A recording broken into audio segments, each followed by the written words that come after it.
Je suis morte le cœur en lambeaux, étouffée par les mensonges de ma propre famille, un couteau imaginaire planté dans le dos par ceux qui m'avaient donné la vie. Mes parents, ces monstres masqués en bourgeois parisiens, avaient pillé mon crédit pour offrir à ma sœur chérie une salle de sport flambant neuve à 10 000 €, et quand j'ai osé refuser de rembourser leur folie, ils m'ont traîné dans la boue, m'accusant de tous les maux du monde. Mais le ciel, dans sa cruauté ironique, m'a renvoyé en arrière, dans le corps de la femme que j'étais 3 ans plus tôt, les veines bouillonnant de rage. Cette fois, je ne serai pas la victime, je serai le poison qui les ronge de l'intérieur. Paris, cette ville des lumières qui cache tant d'ombre, m'avait vu naître et périr dans l'indifférence générale. J'ouvris les yeux ce matin-là, le 15 juin 2022, dans mon petit appartement du Marais, le soleil filtrant à travers les voilages jaunis de ma chambre. Mon cœur cognait comme un tambour de guerre, et pour un instant, je crus à un cauchemar persistant. Mais non, les cicatrices invisibles de ma mort étaient là, gravées dans mon âme. J'avais 32 ans à nouveau, le même job de consultante en finance au cœur de la défense, les mêmes dettes naissantes que j'ignorais encore. Et surtout, la même famille toxique qui mijotait déjà son coup bas. Ma sœur, Élise, cette princesse gâtée de 28 ans, avec ses rêves de salle de fitness exclusifs pour ses influenceuses amies. Mes parents, Henri et Marie, ces retraités friqués du 16e arrondissement, qui voyaient en moi non pas une fille, mais un distributeur automatique de cash. Dans ma vie précédente, leur trahison m'avait mené à la ruine, à la dépression, et finalement à cette nuit fatale où, acculé par les huissiers et leurs accusations publiques ingrates, égoïstes, fille indigne hurlée lors d'un dîner familial filmé et partagé sur les réseaux, j'avais avalé une poignée de pilules dans le silence de ma salle de bain. Morrohan, murmure le vent du destin. Mais maintenant, je vivais pour la vengeance. Je me levai d'un bond, les jambes tremblantes, et courus à la salle de bain. Le miroir me renvoya mon reflet, cheveux châtains en bataille, yeux verts encore gonflés de larmes fantômes, silhouette fine que les régimes forcés de ma jeunesse avaient sculptée.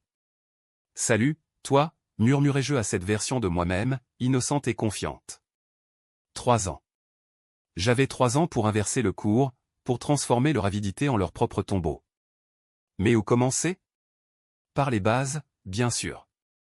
Je m'assis à mon bureau, allumai mon ordinateur portable, ce fidèle compagnon qui m'avait trahi en enregistrant toutes leurs manipulations passées.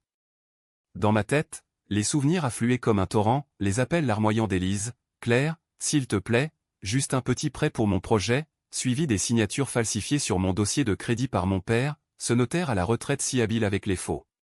Puis les factures arrivant comme des missiles, 10 000 € pour une salle high-tech dans le 11e, équipée de miroirs LED et de machines importées d'Italie.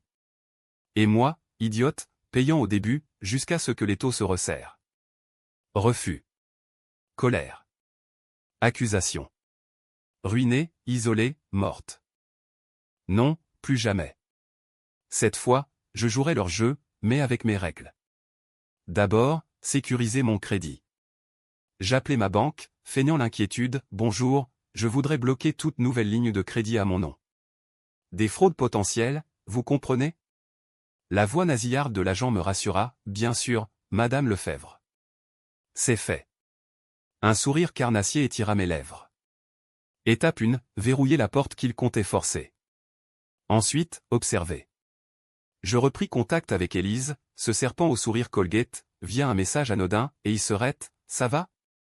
On se voit bientôt pour un café ?» Sa réponse fusa, truffée d'émojis cœur, clairette. « Oui, j'ai une idée géniale à te pitcher. Bisous. » Parfait. Elle mordait déjà à l'hameçon. Les jours suivants furent un tourbillon de préparation. Paris bruissait autour de moi, indifférente à ma renaissance secrète, les klaxons des taxis jaunes sur les Champs-Élysées, l'odeur de croissants chauds des boulangeries du quartier, les touristes se pressant devant Notre-Dame en reconstruction. Je marchais ces rues avec une nouvelle acuité, notant chaque détail comme un espion dans son propre pays. Mon travail à la Tour First, entouré de cols blancs stressés et de cafés serrés, me servait de couverture idéale. Là, j'accédais à des bases de données financières, apprenant les ficelles pour noyer quelqu'un dans la bureaucratie. Mon père, Henri, ce pilier de la bourgeoisie, avait toujours frimé avec ses connexions au palais de justice. Mais moi? J'avais maintenant la connaissance d'une victime ressuscitée, ses petites magouilles fiscales, ses prêts occultes pour financer ses parties de golf au country club de Saint-Cloud. Ma mère, Marie, la reine des ragots, qui diffusait mes échecs à son cercle de bridge. Et Élise, l'étoile montante d'Instagram, avec ses 50 000 followers avides de pose yoga et de smoothie detox. Leur empire de faux-semblants allait s'effondrer, brique par brique. Le premier contact réel eut lieu un vendredi soir, dans un bistrot cosy de Bastille. Élise arriva en retard, comme toujours, moulée dans une robe rouge qui hurlait de « Regardez-moi ». Claire. Ma grande sœur préférée. Elle m'embrassa les joues avec effusion, mais ses yeux scrutaient déjà mon sac à main. Cherchait-elle des signes de faiblesse financière? Nous commandâmes des kirs royaux, et elle se lança, « Tu sais, j'ai ce projet fou. Une salle de sport pour femmes, ultra moderne, avec des coachs certifiés et tout. Mais j'ai besoin d'un coup de pouce pour démarrer. Genre, 10 000 € pour l'équipement initial. Papa et maman disent que tu pourrais. » Sa voix traînait, suppliante, mais je voyais le calcul derrière. Dans ma vie passée, j'avais craqué ici, signant un chèque impulsif après son laïus sur l'empowerment féminin. Cette fois, je souris, feignant l'hésitation. Waouh, ça sonne génial, Élise. Mais mon crédit est un peu tendu en ce moment. Tu comprends, avec le boulot et tout. Son visage se crispa une fraction de seconde, la fêlure dans le masque. Oh, mais papa peut arranger ça.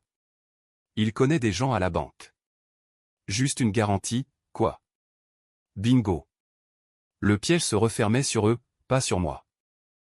De là, les choses s'accélérèrent. Henri m'appela le lendemain, sa voix pateline de vieux renard, « Ma chérie, Élise m'a parlé de son rêve. Tu sais, la famille, c'est sacré. Un petit prêt sur ton crédit, et on te rembourse en un clin d'œil. » Je jouais la comédie, « Papa, je ne sais pas. C'est risqué. » Mais intérieurement, je bouillonnais. Dans ma tête, les images de ma mort revenaient, le dîner familial, 3 ans plus tard, où il m'avait publiquement humilié devant des cousins et oncles. Élise pleurnichant, Claire nous laisse tomber, Marie renchérissant, elle a toujours été jalouse, Henri claquant la porte après m'avoir traité de parasite. Les réseaux sociaux en feu, mon job perdu par le scandale, l'isolement total menant à l'overdose. Non. Cette fois, je les laisserai signer, mais avec une clause secrète, un contrat que j'avais fait rédiger par un avocat véreux à un ami d'un collègue, payé sous le manteau pour inclure des pénalités exorbitantes en cas de défaut. 10 000 €. Ils en paieraient le double en intérêts composés si l'affaire tournait mal. Et je veillerai à ce qu'elle tourne mal. Les semaines passèrent en un balai de mensonges. La salle d'Élise ouvrait ses portes dans le 11e, un antre clinquant nommé Élise Fille, avec des affiches d'elle en leggings fluo. J'y allais pour l'inauguration, applaudissant poliment tandis qu'elle trinquait avec ses influenceuses, mes parents rayonnant à ses côtés. « À ma sœur, qui a rendu ça possible ?» lança-t-elle, me désignant du doigt. Les flashs crépitèrent, j'esquissais un sourire, mais mes ongles s'enfonçaient dans mes paumes. Bientôt, les premiers accros, des plaintes de clientes pour matériel défectueux. J'avais discrètement saboté la commande via un faux avis anonyme sur le fournisseur italien, retardant les livraisons. Élise paniquait déjà, appelant, « Claire, il faut que tu avances plus. Les factures s'accumulent. » Je compatissais, tout en alimentant les rumeurs sur les forums de fitness. Élise Fille ? Une arnaque, le proprio est une mytho qui utilise l'argent familial. Henri, sentant le vent tourner, tenta de me coincer lors d'un déjeuner au Fouquet's. Claire, signe ça, et tout ira bien. Le document, une extension de crédit à mon nom, pour sauver l'entreprise familiale. Je refusai, poliment. Papa, je ne peux pas. Mon conseiller financier déconseille. Sa fureur couva, tu nous lâches? Après tout ce qu'on a fait pour toi. Ce qu'ils avaient fait? M'élever dans l'ombre d'Élise, me culpabiliser pour chaque succès personnel, me vider de mon énergie pour gonfler son ego. Mais je tins bon, et le coup près tomba, les premières relances de la banque arrivèrent chez eux, pas chez moi grâce à mon blocage initial, mais le contrat les liait personnellement. Panique à bord. La tension montait, palpable comme l'air lourd avant l'orage parisien. Marie, hystérique, me bombarda de messages, « Comment oses-tu nous trahir ?» Élise est dévastée. Je répondis par des silences calculés, laissant la culpabilité les ronger. Secrètement, je compilais les preuves, enregistrements d'appels où Henri admettait la falsification, capture d'écran de leurs transferts occultes vers le compte d'Élise. Un dossier béton, prêt pour les autorités. Mais la vengeance n'était pas seulement légale, elle devait être personnelle, viscérale. Je commençais à infiltrer leur cercle, un faux profil Instagram sous le nom des admiratrices Élise, liquant ses posts pour mieux les saboter plus tard avec des commentaires assassins. Super sale, mais les coachs sont des amateurs. Attention aux blessures. Les followers chutaient, les annulations pleuvaient. Un soir de novembre, la première fissure majeure, un contrôle fiscal surprise à la salle. Comment? Un appel anonyme de ma part au fisc, signalant des irrégularités basées sur les magouilles réelles d'Henri, que je connaissais par cœur de ma vie passée.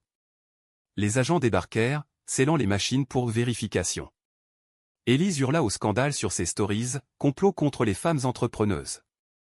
Mais les médias locaux, flairant le jus, titrèrent « Salle de sport parisienne dans la tourmente, fraude fiscale suspectée ». Mes parents, acculés, m'appelèrent en visioconférence, visage tiré, Élise en larmes derrière. « Claire, aide-nous. C'est ta faute, ton refus nous a maudits. » Je les regardais, impassible. « Ma faute? Demandez-vous plutôt pourquoi vous avez volé ma vie. » Silence. Le premier aveu de leur culpabilité. De là, l'escalade. Élise, désespérée, tenta le chantage, elle avait fouillé mon passé au facile, avec nos liens familiaux et menaça de révéler une affaire inventée, une liaison avec un collègue marié pour me faire virer. Dans ma vie précédente, ça avait marché, me poussant au bord du gouffre. Cette fois, j'anticipais, j'avais déjà briefé mon boss sur de potentielles menaces familiales, transformant l'accusation en boomerang. Désolé, Élise, mais les mensonges ont un prix. Son monde s'effritait, la salle ferma pour raisons administratives, ses followers la lâchèrent comme une vieille chaussette. Henri, ruiné par les amendes, vendit sa collection de vins rares pour payer les avocats. Marie, brisée, sombra dans l'alcool, ses parties de bridge devenant des confessions larmoyantes. Mais le clou du spectacle approchait, le dîner familial de Noël, ce rituel maudit qui avait scellé ma mort passée. J'y allais, armé de mon dossier. La table du 16e était tendue, l'air chargé de reproches non dits. Joyeux Noël, dis-je en entrant, un cadeau sous le bras ou une enveloppe scellée. Élise, pâle et amaigrie, marmonna un salut. Henri servit le champagne avec des mains tremblantes. Puis, au dessert, je lâchai la bombe, j'ai quelque chose à partager. Des preuves de vos fraudes, papa. Des transferts illégaux, Élise. Et maman, tes ragots qui m'ont coûté mon job. Je posai l'enveloppe au centre. Stupeur. Tu bluffes, cracha Henri. Non. Je sortis mon téléphone, diffusant l'enregistrement, sa voix, claire comme l'eau de roche, admettant tout. Cris. Larmes. Accusations croisées. Tu nous détruis, hurla Élise. Non, vous m'avez détruite en premier.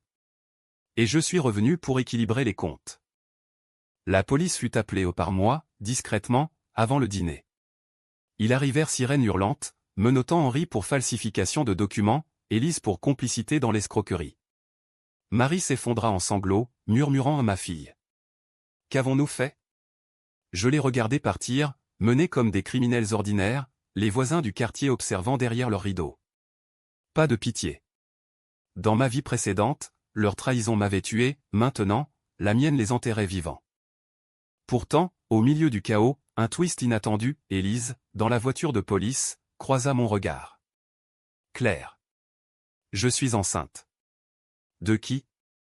D'un de ses coachs, un type que j'avais vu dans ma vie passée, un escroc qui l'avait largué après l'avoir ruiné. Le karma, pur et simple. Je souris une dernière fois. Félicitations, sœurette. Élève le mieux que nous ne l'avons été. Les mois suivants furent ma renaissance véritable. Mon crédit intact, mon job promu pour ma discrétion dans l'affaire familiale, j'avais filtré les détails pour me protéger. Paris m'embrassa à nouveau, promenade solitaire le long de la Seine, café avec de vrais amis ou ceux que j'avais perdus jadis.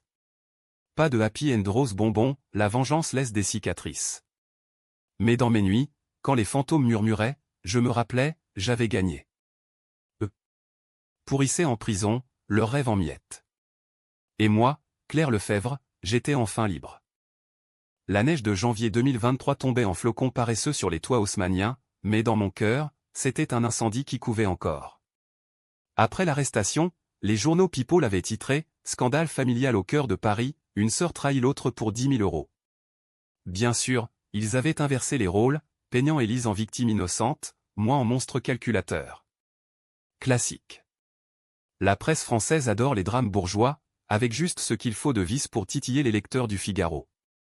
Je décrochai mon téléphone, ignorant les appels de cousins lointains, ces vautours qui sentaient le sang. Au lieu de ça, je composai le numéro de mon avocat, Maître Duval, un requin du prétoire que j'avais engagé pour polir mon armure. « Tout est prêt pour le procès ?» demandai-je, voix calme comme la surface d'un lac gelé. « Absolument, madame. Les preuves sont irréfutables. Votre famille risque gros, jusqu'à 5 ans pour Henri, 2 pour Élise, et des amendes qui les laisseront sur la paille. » Je raccrochai, satisfaite. Le procès serait mon chef-d'œuvre, une symphonie de révélations qui les dépouillerait non seulement de leur liberté, mais de leur dignité. Dans ma vie précédente, j'avais évité les tribunaux par peur du scandale, cette fois, j'y plongerais tête la première, transformant leur trahison en spectacle public. Mais avant ça, il y avait le deuil à gérer, pas le leur, le mien.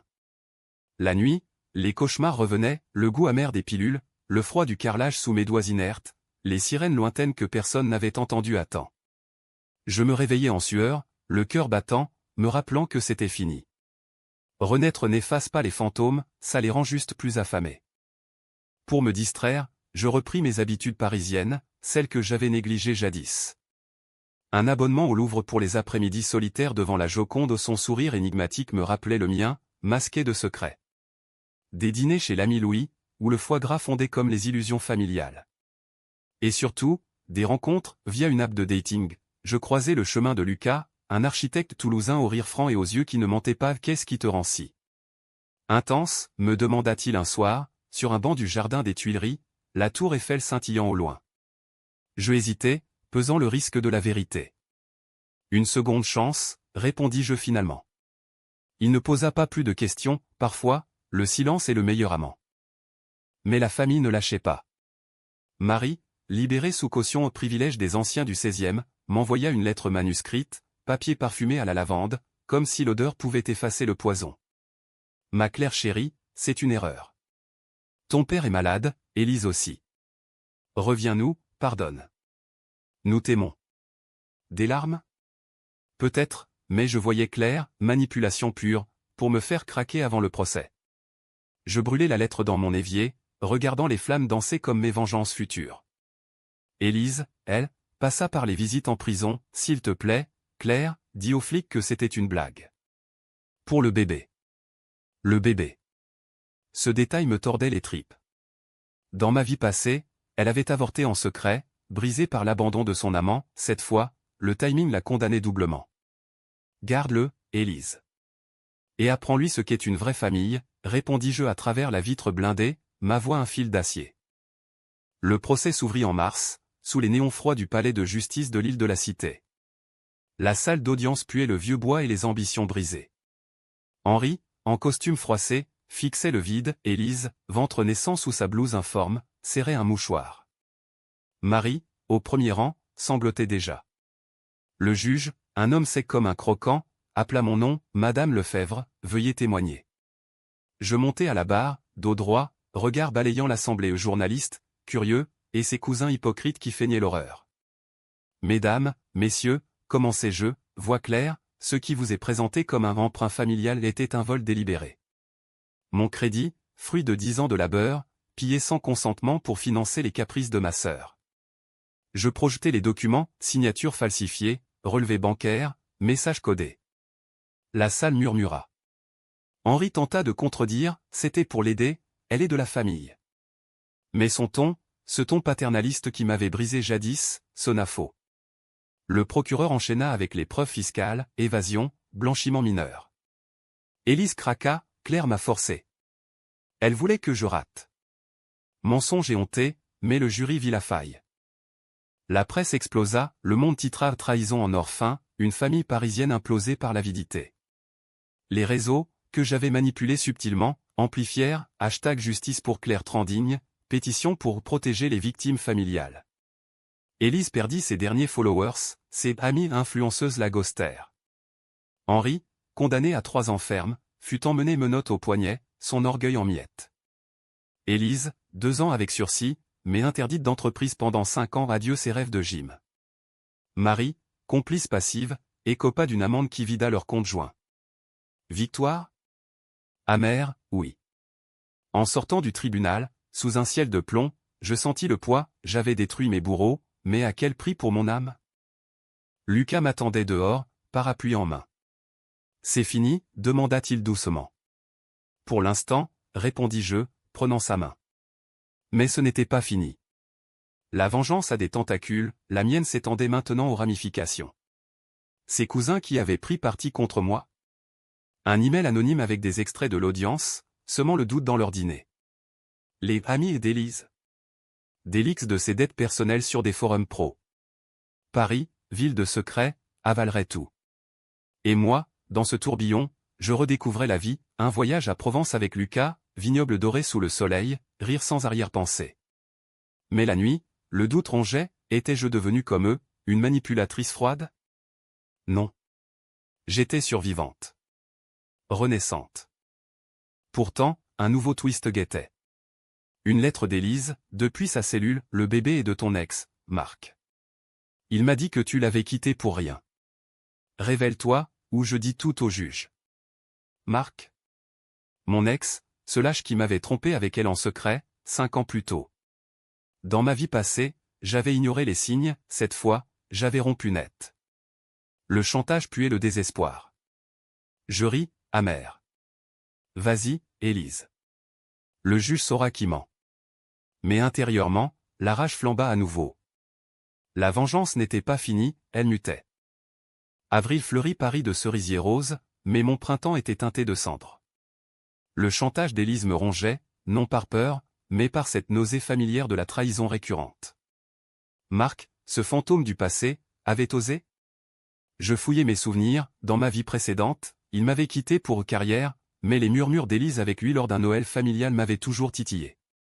Cette fois, j'avais anticipé, changeant de numéro après notre rupture. Pourtant, elle savait. Comment?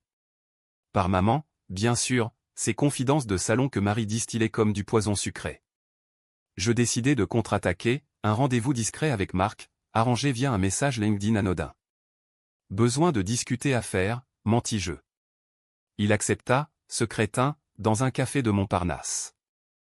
Il arriva, costume impeccable, sourire de requin en consultant comme moi, grimpeur social. Claire, ça fait un bail. Qu'est-ce qui t'amène? Je posai ma tasse de thé, fixant ses yeux fuyants. Élise. Et le bébé. Son visage blêmi. Quoi? Elle t'a dit? C'était une erreur, un soir après une fête. Je l'interrompis, sortant mon téléphone, un enregistrement de notre conversation, activé dès son arrivée. Erreur? Ou vengeance contre moi, via ma sœur? Il bafouilla, sueur perlant. Marc avoua, Élise l'avait contacté après ma rupture, pour se venger de ton rejet, et une nuit d'ivresse avait mené à la conception. Je ne veux pas d'ennui, Claire. Oublie ça. Oublier? Non. Je souris, divulgue tout au juge, et ton job chez Deloitte part en fumée. J'ai des connexions. Il promit le silence, je partis, le cœur plus léger. Un pion de moins. Le procès en appel où Élise tentait de rouvrir pour un nouveau fait fut un cirque. Avocat en perruque, flash des photographes, et moi, témoin star. Madame Lefebvre, votre sœur allègue une manipulation de votre part. Répondez. Je regardais Élise, gonflée par la grossesse, yeux rougis. Manipulation? C'est elle qui a falsifié, qui a menti pour mon argent. Ce bébé?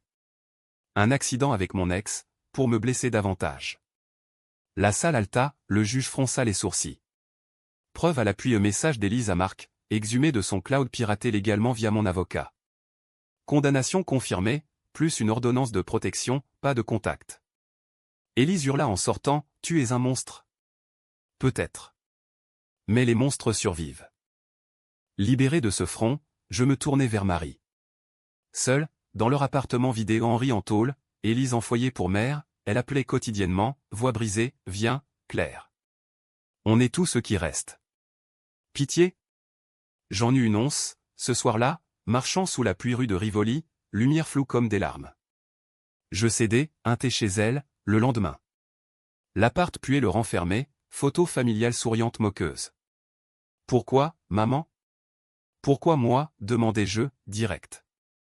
Elle pleura, ton père. Il voulait tant pour Élise. Elle était si fragile, après son divorce. Toi, tu étais forte. Forte? J'éclatais de rire, hystérique. Forte au point de vous servir de punching ball financier? Elle avoua, les dettes d'Henri, cachées depuis des années, le crédit comme bouée. On t'aimait, à notre façon. Façon destructrice. Je partis sans pardon, mais avec une graine plantée, répare, maman. Où joins-les? L'été arriva, chaud et oppressant, amplifiant mes doutes. Lucas proposa un week-end à Deauville, plage, casino, oubli. Là, sous les vagues atlantiques, je lui confiai tout aux morts, renaissance, vengeance. Tu es folle, rit-il, mais ses bras m'en serrèrent. Ou génial. Amour naissant, fragile comme du cristal. Mais le destin, ce farceur, intervint, un appel de l'hôpital. Élise accouchait prématurément, stress du procès. Le bébé, une fille, Naomi, naquit faible. Contre mon gré, je vins, pas par amour, par curiosité morbide. Élise, épuisée, me tendit le nourrisson, tiens-là. Pour une fois, sois sœur. Ses yeux imploraient. Je pris le bébé, minuscule, vulnérable. Un éclair, ma propre enfance, négligée pour Élise la star. Je ne suis pas toi, Élise. Mais pour elle. Je promis, je paierai ses études. Anonymement. Mais toi, change. Henri, de sa cellule à Fresnes, envoya une lettre, félicitations, grand-père malgré tout. Pardonne-moi, Claire. J'étais aveugle. Aveugle par l'avidité. Je ne répondis pas, mais fis un don à une asso pour détenus repentis karma recyclé. La vengeance évoluait, de destruction à justice. Paris automnal me vit renaître promotion à chef de projet, salaire doublé. Fête au Rex Club, nuit folle pour exorciser les démons. Mais un soir, twist cruel, Marie, overdose d'anxiolytiques. Comme moi, murmurai-je à son chevet, machine bipant. Elle survécut, mais brisée. C'est ta faute, murmura-t-elle en se réveillant. Non. La leur. Je l'inscrivais en rehab, payant de ma poche au dernier fil de la toile. Octobre peignait Paris en ocre et roux, mais mes feuilles tombaient intérieures. L'overdose de Marie fut le catalyseur, je visitais plus, écoutant ses confessions larmoyantes dans la clinique de Neuilly. Ton père battait sa coulpe en prison, tu sais. Il parle de toi sans cesse. Henri, repentant? Sceptique, je demandai un parloir. Fresnes, ce béton grisâtre, puait la défaite. Il arriva, vieilli de 10 ans, barbu clairsemé. Claire. Ma fille. Sa voix chevrota. J'ai tout gâché. Pour de l'argent, pour un statut. Pardonne? Je fixai ses mains qui avaient signé ma ruine. Pardon? Facile derrière des barreaux. Répare, témoigne contre tes complices, ces notaires véreux qui t'ont couvert. Il accepta, voix brisée. Un deal, réduction de peine pour aveu complet. La presse titra l'ex-notaire brise l'omerta, vague d'arrestation à Paris. Mon père, involontairement, nettoyait la fange qu'il avait aidé à répandre. Élise, sortie sous bracelet, lutta pour la garde de Naomi. J'intervins, fonds pour une nounou, avocat pour l'intérêt de l'enfant. Pourquoi m'aides-tu, demanda-t-elle un jour, dans un parc du 15e, poussette oscillant. Pas pour toi. Pour elle. Et pour me prouver que je ne suis pas toi. Elle pleura, vraie larme cette fois. J'étais jalouse, Claire. Toujours la seconde. Maman te préférait, subtilement. Mensonge? Vérité? Peu importe, le cycle se brisait. Marc, terrorisé, signa une pension généreuse, fuyant la ville pour Lyon. Propre. Lucas devint ancre, fiançailles discrètes, bague simple en platine. Mariage à la mairie, puis Provence, proposa Théil. Oui. Mais la vengeance finale mijotait, le dîner de Noël, un an après le chaos. J'invitai tous aux survivants. Table dressée dans mon nouveau loft de Belleville, vue sur la butte. Henri, libéré conditionnel, arriva en taxi, costume emprunté. Élise avec Naomi, gazouillant. Marie, sobre depuis 3 mois. Tension palpable, comme avant l'orage. À la famille, trinquet-jeu, champagne pétillant. Silence. Puis, les aveux cascadèrent, Henri sur ses dettes cachées, Élise sur sa jalousie, Marie sur ses négligences. On t'a tué, Claire. Sans le savoir. Pas sans savoir. Mais je hochais, et je vous ai tué en retour. Trêve? Pas de happy end hollywoodien, des cicatrices subsistent. Élise relança une petite salle, éco-responsable, sans mon argent. Henri tailla des crayons pour payer ses dettes. Marie écrivit un blog sur la toxicité familiale, anonyme. Moi?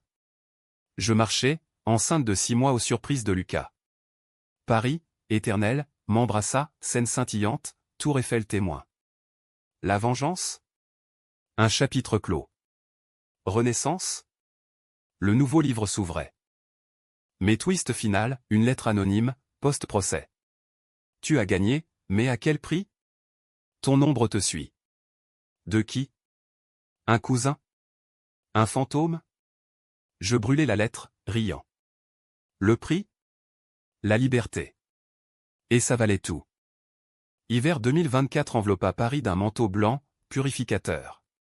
Mon ventre rond, 6 mois de vie nouvelle, me ralentissait, mais pas l'esprit. La lettre anonyme? Oubliée, ou presque. Vie courait, mariage civil place Vendôme, Lucas en costume bleu, moi en robe ivoire fluide. Vœux simples, dans cette vie, et les prochaines. Famille réduite, parents, Élise avec Naomi sur les genoux. Pas de rancune visible, juste cicatrice pâlissante. Dîner post-cérémonie chez Prunier, huîtres et rire forcé. À Claire, notre phénix, porta Henri, vert tremblant. Phénix. Juste.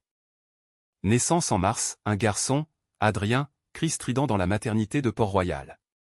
Lucas pleura, je serrai son petit poing, chassant l'ombre de ma propre mort. Bienvenue, petit vengeur potentiel, murmurai-je. Maison en banlieue, Saint-Mandé, jardin pour courir. Job hybride, consultante freelance, argent coulant sans chaîne familiale. Élise visita souvent, Naomi jouant avec Adrien, sœurs ennemies devenues tantes complices. Progrès. Mais l'ombre revint, appel du procureur. Madame Lefebvre, nouvelle piste dans l'affaire. Votre cousin Paul, impliqué dans les fraudes d'Henri. Paul, ce serpent du bridge, qui m'avait ostracisé post-scandale. Vengeance dormante s'éveilla. Poursuivez, dis-je. Il tomba, perquisition, arrestation pour recel. Merci, Claire, murmura-t-il au parloir, yeux suppliants. Karma, répondis-je. Dernier domino. Été, Provence, villa louée près d'Avignon. Paprika grillée, lavande, rire d'enfant. Marie, grand-mère attentionnée, raconta des histoires sans mensonge. Henri, jardinant maladroitement. Élise, coach certifié, confia, j'écris un livre. Sur nous. Ton pardon m'a sauvé. Pardon? Pas encore. Mais tolérance, oui. Automne, Adrien premier pas, Naomi école. Moi, thèse sur la résilience familiale pour un TEDx parisien. Renaître n'est pas effacer, c'est réécrire. Applaudissements. Lucas, fier de toi. Nuit, Seine-Bord, je murmurai à l'eau, merci pour la seconde chance. Twist ultime, test ADN sur Naomi. Pas de marque. De moi? Non. D'un donneur anonyme? Élise avoua, larmes, j'ai menti pour te blesser. C'est d'un amour passé, clean. Rire libérateur. Mensonges enterrés.